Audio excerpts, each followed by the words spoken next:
রাজ্যে এবার রাস্তা মেরামতির কাজ করবে আর্টিফিশিয়াল ইন্টেলিজেন্স বা এআই। ঘটনাটি অবাস্তব মনে হলেও এমনই উদ্যোগ নিয়েছেন মমতা ব্যানার্জি প্রশাসন। রাজ্যে একাধিক রাস্তা ভরে গেছে গভীর খনাখন্দে। সামান্য বৃষ্টি হলেই জল জমা হয়ে ভোগান্তিতে পড়ে সাধারণ মানুষ। বেড়ে চলেছে পথ দুর্ঘটনার সংখ্যাও। আর এদিকে দুর্গাপূজা আসতে মাত্র 1 মাসেরও কিছুটা বেশি সময় রয়েছে। তাই এই উৎসবের মরশুমে খনাখন্দ সামাল দেওয়া প্রশাসনের সামনে একটি বড় চ্যালেঞ্জ হয়ে দাঁড়ায়। কিন্তু এত কম সময়ের মধ্যে স্থায়ীভাবে রাস্তা মেরামতির কাজ করা সম্ভব নয়। তাই অস্থায়ীভাবে রাস্তার গর্ত বোঝানোই এখন একমাত্র উপায়। কিন্তু রাজ্যের বিভিন্ন জায়গায় দেখা গেছে রাস্তার কিছু অংশে খনাখন্দ বুঝিয়ে সম্পূর্ণ রাস্তা মেরামতি কাজ সম্পূর্ণ করার রিপোর্ট দিয়ে দেওয়া হয়েছে।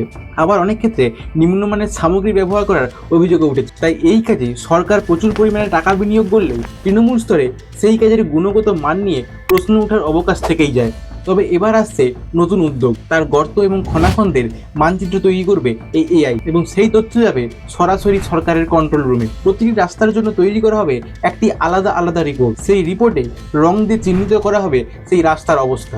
বেশি গর্ত হলে লাল এবং তুলনায় কম গর্ত হলে সবুজ রং দিয়ে দাগিয়ে দেবে এআই, এবং সাথে সাথে বলে দেবে তার আয়তনও। এবং এই রিপোর্ট অনুযায়ী কাজের পরিকল্পনা তৈরি এবং অর্থ বরাদ্দ করা হবে। শুধু এখানেই শেষ নয়, খনাখন্দ মেরামতির পর ফের একইভাবে এআই ভিডিওর মাধ্যমে কাজের গুণমান যাচাই করা হবে সরাসরি নবান্নর অফিস থেকে।